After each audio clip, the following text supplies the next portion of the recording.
Hello JEE चाम्स। So student, आज हम लोग डिस्कस करने वाले हैं डुअल नेचर के वो सारे फॉर्मूलाज जो बहुत ज़्यादा इंपॉर्टेंट है आप लोगों के जेई मेंस एग्जामिनेशन के लिए।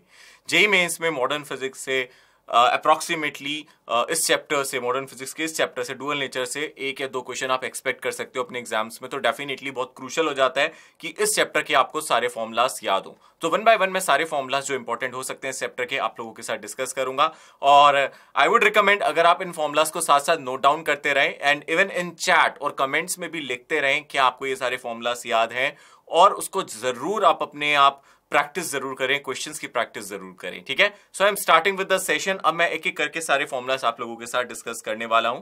सबसे पहले हम फोटोन्स के बारे में डिस्कशन करेंगे। फोटोन्स हमें पता है it travels with the speed of light. जब हम वैक्यूम में बात करें 3 × 10⁸ मीटर पर second, this is the speed of light.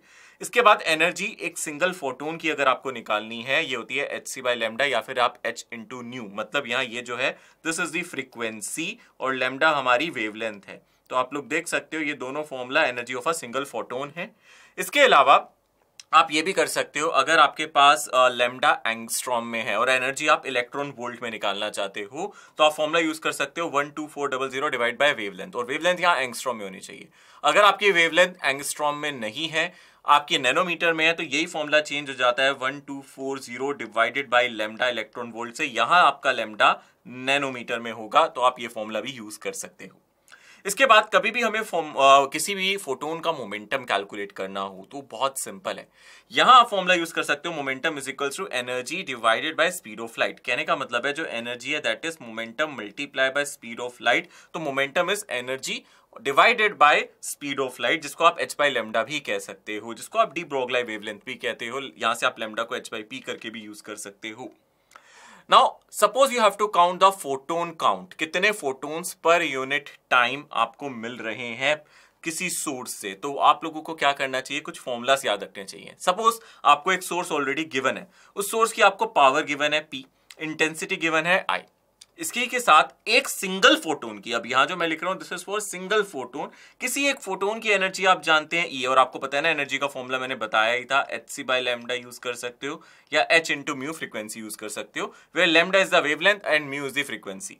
सो अगर आपको पावर पता है तो आप पावर को एनर्जी से डिवाइड करोगे। Power is nothing but energy पर यूनिट टाइम। तो अगर आप n निकालना चाहते हो, नंबर ऑफ फोटोन्स, तो टोटल पावर को एक सिंगल फोटोन की एनर्जी से डिवाइड करना है। यहाँ P is the total power जो भी सोर्स से निकल रही है, और E is the energy of a single photon. तो यहां से ये फॉर्मूला आ जाएगा, एनर्जी की जगह hc/λ डाल सकते हो, या फिर आप इंटेंसिटी को यूज कर सकते हो। इंटेंसिटी जो होता है दैट इज पावर पर यूनिट एरिया या फिर एनर्जी पर यूनिट एरिया पर यूनिट टाइम। तो आप यहां इंटेंसिटी की टर्म में भी इस फॉर्मूले को एक्सप्रेस कर सकते हो। इसी के साथ साथ फोटोन फ्लक्स निकालना हो, अगर आप ध्यान से देखो तो हम क्या कर सकते हैं। फोटोन फ्लक्स का पहले मतलब है number of photons emitted per unit second per unit cross sectional area by a source. इस केस में हम क्या कर सकते हैं, पावर डिवाइडेड बाय एनर्जी हमने किया था, इससे number of photons per unit time आया था। आप एरिया से और डिवाइड कर दो, तो power divide by area into energy of a single photon, मतलब intensity divide by energy of single photon. ये फॉर्मूला भी बन सकता है where energy can be written as hc/λ।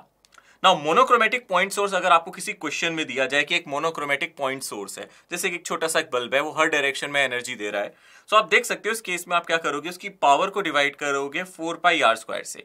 अब r क्या है, जहां मान लो अगर आपका सोर्स यहां कहीं लोकेटेड है और आप इस लोकेशन पे इस लोकेशन ए पे निकालना चाहते हो कि यहां आपकी क्या इंटेंसिटी होगी, तो आप क्या करोगे, आप r जो डिस्टेंस है उसको कंसीडर करोगे एज अ रेडियस, क्योंकि आप इस पॉइंट सोर्स के आसपास एक इमेजिनरी स्फीयर मान के चल रहे हो। स्फीयर का जो रेडियस है वो डिस्टेंस है, वो डिस्टेंस r ही है। तो इसका मतलब है आप पावर को 4πr² ये स्फीयर का सरफेस एरिया है, इसी से आप डिवाइड करोगे। ठीक है ना। अगर कोई बीम है उसका मतलब बीम एक स्ट्रेट लाइन में चलेगी, वो हर डायरेक्शन में तो रेडिएशन नहीं देगी। उस केस में एक सर्कल बनेगा, आपको वो वाला एरिया कंसीडर कर लेना चाहिए। तो वहां पावर डिवाइडेड बाय 4πr² कर सकते हो, या फिर आप पावर डिवाइड बाय πr² कर सकते हो। अगर आप सर्कल का एरिया लोगे तो πr² कर सकते हो, वहां से आप इंटेंसिटी निकाल सकते हो। तो this is a way you can calculate the intensity. Now photon density in a light beam, photon density कैसे निकाली जा सकती है। फोटोन डेंसिटी का पहले मतलब समझना पड़ेगा हमें। फोटोन डेंसिटी आए तो उसका मतलब है number of photons per unit volume in a light beam, मतलब कितने photons per unit volume travel कर रहे हैं। ठीक है। अब आप लोग यहां ध्यान से देखो, फ्लक्स हम लोगों ने निकाला था power divided by area divided by the energy of a single photon. ये फॉर्मूला हमने देखा था, इसको intensity bye energy of a single photon भी कहते थे। बट हमें यहाँ निकालना है फोटोन पर यूनिट वॉल्यूम। तो हमें फोटोन्स तो पता चल गए, नंबर ऑफ फोटोन्स तो पता चल गए, फ्लक्स से पर यूनिट वॉल्यूम और करना पड़ेगा। तो यहाँ नंबर ऑफ फोटोन्स जो किसी क्रॉस सेक्शन एरिया ए को क्रॉस करेंगे, इसलिए हम फ्लक्स इनटू ए मल्टीप्लाई कर सकते हैं। ये हमें देगा number of photons crossing a unit area. और वॉल्यूम अगर मैं ध्यान से देखूं, अगर आप ध्यान से देखो यहाँ डायग्राम में कि एक सिलेंडर टाइप बन जाएगा जब हम नंबर ऑफ फोटोन्स किसी स्ट्रेट डायरेक्शन में ट्रैवल कर रहे हैं। तो अगर आप इसको ध्यान से देखोगे, इसका क्रॉस सेक्शन एरिया ए है, तो it will look like a cylinder. अगर हम c इंटू टी मल्टीप्लाई करेंगे, this will act like a length. तो सिलेंडर की लेंथ l हो गई, which is c into T, speed of light into time into area. अगर मैं time को 1 सेकंड रख रहा हूं, जैसा कि मैंने एग्जांपल में किया, पर यूनिट टाइम लिया है, टाइम को 1 सेकंड रखा है, तो इस केस में हम क्या लिख सकते हैं, area into C. Actually time भी मल्टीप्लाई है बट टाइम की वैल्यू 1 रख रहे हैं, इसलिए a into C is acting like a volume. तो आपने नंबर ऑफ फोटोन्स निकाले, photon into area divided by volume divide किया, तो यहां से आपका सिंपली फ्लक्स पर यूनिट स्पीड ऑफ लाइट आ जाएगा। मतलब number density is flux divided by speed of light. तो कई बार क्वेश्चन डायरेक्टली भी आ सकता है, आपको फ्लक्स प्रोवाइड कर दिया जाए और स्पीड ऑफ लाइट दी जाए, तो आप इससे निकाल सकते हो क्या, डेंसिटी। तो आप यहां से डेंसिटी निकाल सकते हो। इंटेंसिटी डिवाइड बाय ईसी भी इसका फॉर्मूला लिखा जा सकता है। नाउ जो रेडिएशन होती है, इलेक्ट्रोमैग्नेटिक रेडिएशन, वो कुछ प्रेशर भी एक्सर्ट करती हैं और वो कैलकुलेट हम कर सकते हैं। So the pressure experience by the surface exposed to the radiation can be calculate. Pressure is nothing but force per unit area, हम इसको बोलते हैं रेडिएशन प्रेशर। तो यहां से जो इंटेंसिटी है वो I है और वेवलेंथ L है, यहां से आप प्रेशर कैलकुलेट कर सकते हो as a force per unit area. अब हम निकालते हैं डिफरेंट केसेस में ये कितना होगा। सो आप देख सकते हो फोर्स पर यूनिट एरिया को आप intensity divided by speed of light भी लिख सकते हो। अब सरफेस कैसी हो सकती है, परफेक्टली रिफ्लेक्टिंग भी हो सकती है, परफेक्टली अब्सॉर्बिंग भी हो सकती है। हो सकता है वो कुछ रिफ्लेक्ट ना करे, हो सकता है वो 100% रिफ्लेक्शन दे। तो जैसे कि हमने सबसे पहले लिया है कि the coefficient is a which is 1 and reflection coefficient is 0, मतलब कोई रिफ्लेक्शन नहीं हो रहा, परफेक्ट एब्जॉर्प्शन हो रहा है। तो यहां से आप देख सकते हो जो आपका प्रेशर है वो I/C होगा। फॉर कंप्लीट रिफ्लेक्शन, मतलब जहां आपका कोई एब्जॉर्प्शन नहीं होगा, आपने ए को 0 डाला, रिफ्लेक्शन का कोफिशिएंट 1 डाला, यहां से क्योंकि जितनी रेडिएशन आएगी वो रिफ्लेक्ट हो जाएंगी, तो जो प्रेशर है वो ट्वाइस हो जाएगा, क्योंकि चेंज इन मोमेंटम डबल हो जाएगा। यहां से जो प्रेशर होगा that will be the twice 2I/C। Similarly अगर पार्शियल रिफ्लेक्शन हो रहा है, नॉर्मल इंसिडेंस हो रहा है और पार्शियल रिफ्लेक्शन हो रहा है, सीधा सीधा आ रहा है और पार्शियल रिफ्लेक्शन हो रहा है, तो आप एक फॉर्मूला यूज कर सकते हो I/C 1+R। इस फॉर्मूले को याद कर लो क्योंकि डायरेक्टली क्वेश्चन आ सकता है। यहां आपको इतना याद रखना है, A+R is always equals to 1 होगा पार्शियल रिफ्लेक्शन के केस में, क्योंकि कुछ रेडिएशन आपकी क्या हो रही है, एब्जॉर्ब हो रही है, कुछ रिफ्लेक्ट हो रही है, तो इनका कोफिशिएंट का एडिशन 1 होना चाहिए, ठीक है ना। सो यहां से I/C 1+R फॉर्मूला आप यूज कर सकते हो for complete absorption in oblique incidence. अब हमारा इंसिडेंस पहले नॉर्मल हो रहा था, अब ऑब्लिक है, किसी एंगल पे रेडिएशन अब आपके सामने आ रहे हैं। So radiations are falling at some angle. So यहां से अगर एब्जॉर्प्शन कोफिशिएंट 1 है, रिफ्लेक्शन 0 है, मतलब कंप्लीटली आपका एब्जॉर्प्शन हो रहा है, तो यहां से बस फॉर्मूले में एक चीज आपको ऐड करनी पड़ेगी, that will be cos square theta. मतलब यहाँ फोर्स पर यूनिट एरिया, तो यहाँ F cos theta is a component of the force, and जो हमें यहाँ चाहिए, जो भी परपेंडिकुलर चाहिए, और एरिया भी A by cos थीटा हो जाएगा। तो यहां से ही आ जाएगा I/C cos स्क्वायर थीटा का फैक्टर आएगा, इसको याद रखना है। अगर एब्जॉर्प्शन नहीं हो रहा, रिफ्लेक्शन हो रहा है, तो वही फॉर्मूला, बस एक्स्ट्रा टर्म देख सकते हो आप दोबारा से, cos स्क्वायर थीटा आ रही है, बाकी सब वही है। पहले 2I/C आया था, cos square theta extra term आएगी। थीटा इज द एंगल, जिस एंगल पे आप इंसिडेंट कर रहे हो, right. Partial reflection oblique incidence, अगर हमारा A+R 1 है, मतलब कि कुछ रिफ्लेक्शन हो रहा है, कुछ एब्जॉर्प्शन हो रहा है, वही सारा फॉर्मूला आप देख सकते हो, बस एक extra term cos square theta आ गया। पहले फॉर्मूला आया था I/C 1+R, अब I/C 1+R के साथ मल्टीप्लाई कर देना है cos स्क्वायर थीटा। ये एडिशनल टर्म आप लोगों को याद रखनी है, right. Now students, complete reflection on a sphere, जैसे कि हमें ये दे रहा है कि कोई स्फीयर है और उस पर कोई इंसिडेंट्स कराई जा रही है, रेडिएशंस, और वो उसको एब्जॉर्ब कर रहा है स्फीयर। तो इस केस में हम लोगों को ये पता है, कुछ भी आप लोग देख सकते हो, इस पे एब्जॉर्प्शन 0 है, सॉरी रिफ्लेक्शन है, कंप्लीट रिफ्लेक्शन कर रहा है स्फीयर, कुछ भी एब्जॉर्ब नहीं कर रहा। ऐसे केस पे जो एवरेज फोर्स लगेगा वो हम कैसे निकाल सकते हैं, हम निकाल सकते हैं जो भी आपकी इंटेंसिटी है divide by speed of light multiply by the projected area. Projected area का मतलब है जैसे यहाँ रेडिएशन आ रही है ना स्फीयर पे, तो आपका ये projected area it will be like a circle. तो यहां से आपको जो प्रोजेक्टेड एरिया मिलेगा दैट विल बी सर्कल, मतलब आपको इस 3 डायमेंशनल एरिया को प्रोजेक्ट करना है ऑन अ 2D। तो यहां से प्रोजेक्टेड एरिया मिल जाएगा कुछ πr² टाइप, तो आप यहां इसको डाल सकते हो, ठीक है। और अगर मान लो कंप्लीट डायरेक्शन में रेडिएशन नहीं है, सिर्फ इतनी जगह रेडिएशन आ रही है, तो आपको ये सर्कुलर एरिया लेना पड़ेगा, यहां से ये प्रोजेक्शन लेना पड़ेगा। डिपेंड करता है कि अगर वो कंप्लीट स्फीयर पे रिफ्लेक्ट कर रही है या कैसे कर रही है। सो यहां से अगर हमारा एब्जॉर्प्शन बाय स्फीयर हो रहा है, जहां एब्जॉर्प्शन कोफिशिएंट 1 है, रिफ्लेक्शन 0, अब कोई रिफ्लेक्शन नहीं है, कंप्लीट एब्जॉर्प्शन है, तो ऐसे केस में क्या आ जाएगा आपका formula, it will be I/C into again projected area, जो भी आपका प्रोजेक्टेड एरिया होगा। तो average force is independent of A and R. In this case A और आर पे एवरेज फोर्स डिपेंड नहीं करता, प्रेशर करेगा बट एवरेज फोर्स नहीं करेगा। Okay, so photo electric effect, now that is the most important thing. Photo electric effect में आपको पता होता है कि एक मिनिमम या थ्रेशोल्ड फ्रीक्वेंसी होती है, जब रेडिएशन इस फ्रीक्वेंसी से आता है तभी फोटो इलेक्ट्रिक इफेक्ट आता है, मतलब सरफेस से इलेक्ट्रॉन्स निकलते हैं। तो थ्रेशोल्ड वेवलेंथ और फ्रीक्वेंसी के बीच का रिलेशन बिल्कुल साफ है, आप फ्रीक्वेंसी और वेवलेंथ को मल्टीप्लाई कर दोगे। तो अगर मैं यहां से फ्रीक्वेंसी को लिख रहा हूं म्यू नॉट और वेवलेंथ को लिख रहा हूं lambda naught, it will be equals to speed of light. तो आप देख सकते हो यहां से हमारी जो इंसिडेंट रेडिएशन होनी चाहिए उसकी फ्रीक्वेंसी थ्रेशोल्ड फ्रीक्वेंसी से ज्यादा और उसकी वेवलेंथ थ्रेशोल्ड वेवलेंथ से कम होनी चाहिए, तभी फोटो इलेक्ट्रिक इफेक्ट आएगा। वर्क फंक्शन का मतलब होता है मिनिमम एनर्जी रिक्वायर्ड। तो वर्क फंक्शन को लिख सकते हो hc by lambda naught, where lambda naught is what, threshold wavelength, and mu naught is threshold frequency. और अगर आपको लैम्डा नॉट किस में पता है, अगेन अगर आपको ये एंगस्ट्रॉम में पता है, then you can use this formula 12400 divided by lambda naught, और आपकी एनर्जी इलेक्ट्रॉन वोल्ट में आ जाएगी। ठीक है, सो वर्क फंक्शन किसी मटेरियल के लिए बदलता नहीं है, आप कोई भी इंसिडेंट रेडिएशन डालो, वर्क फंक्शन उसका हमेशा कांस्टेंट रहेगा। ओके, सो नेक्स्ट इज कि हमारा जो वर्क फंक्शन है वो तो अब हमारा फिक्स है। अब जो इंसिडेंट हमारे फोटोन्स है उनकी डिफरेंट एनर्जी हो सकती है, तो जो इजेक्टेड इलेक्ट्रॉन्स हैं जिनको आप फोटो इलेक्ट्रॉन्स कह सकते हो, उनकी एनर्जी मैक्सिमम कितनी हो सकती है। सो आप लोगों को कुछ बातें याद रखनी है। एक इलेक्ट्रॉन एक फोटोन को ये एब्जॉर्ब कर रहा है, ये हमारा एजम्पशन है, जिसके अकॉर्डिंग जो हमारी मैक्सिमम काइनेटिक एनर्जी है that will be the difference between incident energy, ये मेरी इंसिडेंट एनर्जी है, माइनस वर्क फंक्शन। तो वर्क फंक्शन और इन दोनों को आप सब्ट्रैक्ट करके निकाल सकते हो। एंड आई रिकमेंड जब भी आप क्वेश्चन सॉल्व करोगे, क्वेश्चंस में हमेशा एनर्जी इलेक्ट्रॉन वोल्ट में निकालने की कोशिश करना और बाद में आप फैक्टर मल्टीप्लाई कर देना। Then this will equals to maximum kinetic energy, इसको half M V max square कह सकते हैं। ये मैक्सिमम एनर्जी है, सारे इलेक्ट्रॉन्स की एनर्जी इतनी होगी ऐसा जरूरी नहीं है। और ये भी जरूर याद रखना, अगर आपकी इंसिडेंट एनर्जी या फिर इंसिडेंट फ्रीक्वेंसी थ्रेशोल्ड से ज्यादा है तो हर बार फोटो इलेक्ट्रिक इफेक्ट दिखेगा, this is not possible.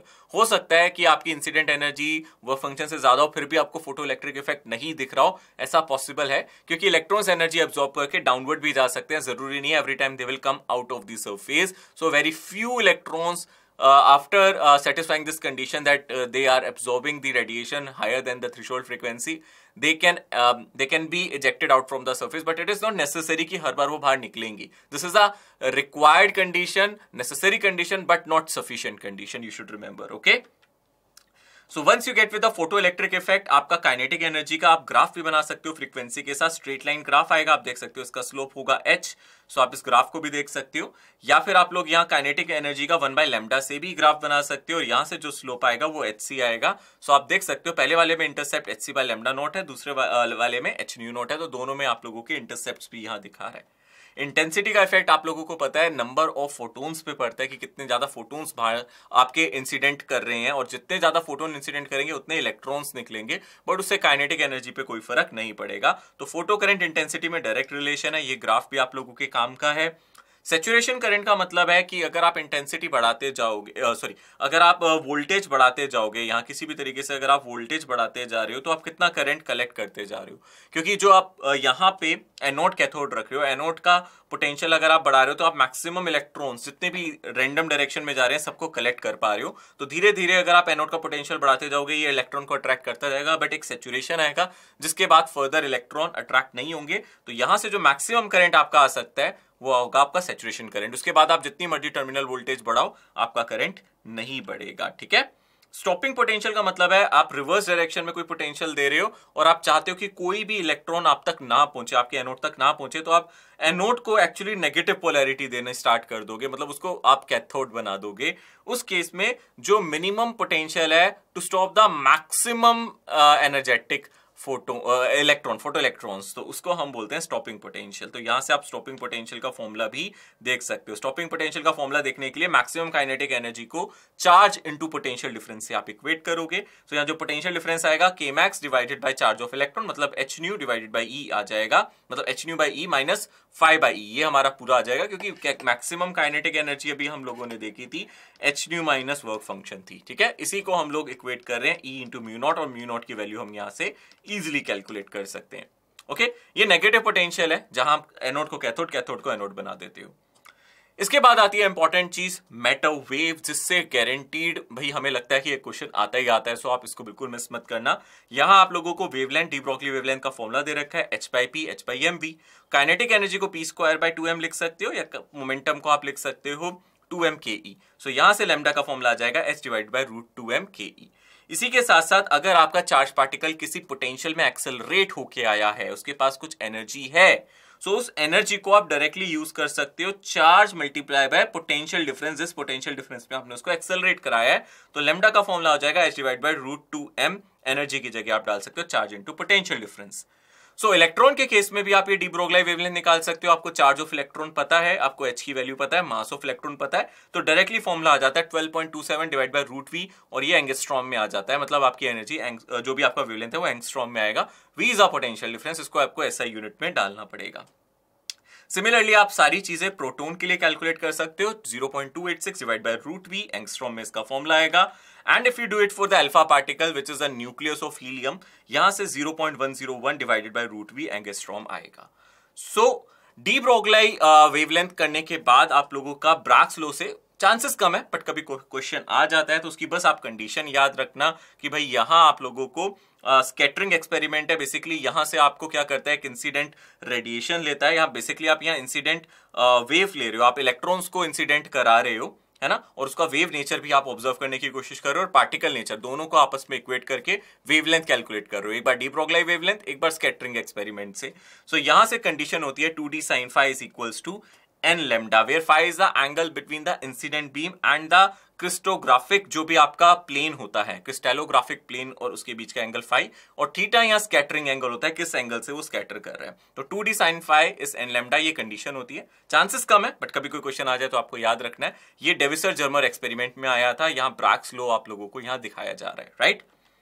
Now this is all about the session. आज जितने भी हमने क्वेश्चन डिस्कस किए हैं, इनसे कोई ना कोई एक क्वेश्चन गारंटीड आपके एग्जाम में जरूर आएगा, और चांसेस हैं 1 से लेकर 2 क्वेश्चन आने के भी। तो ये बहुत सिंपल और क्रूशियल पार्ट है। अगर आप इसको गलत करते हैं तो आपकी प्रोबेबिलिटी एग्जाम में अच्छे मार्क्स लाने की कम हो जाती है, बट अगर आप इसको करते हैं तो गारंटीड आप एक अच्छी परसेंटाइल स्कोर कर सकते हैं। सो आई वुड रिकमेंड आप ये सारे फॉर्मूलाज आप अच्छे से प्रैक्टिस करें, और एटलीस्ट हर एक फॉर्मूला पे 2 या 3 क्वेश्चंस की प्रैक्टिस करें। I wish you all the very best for your preparations.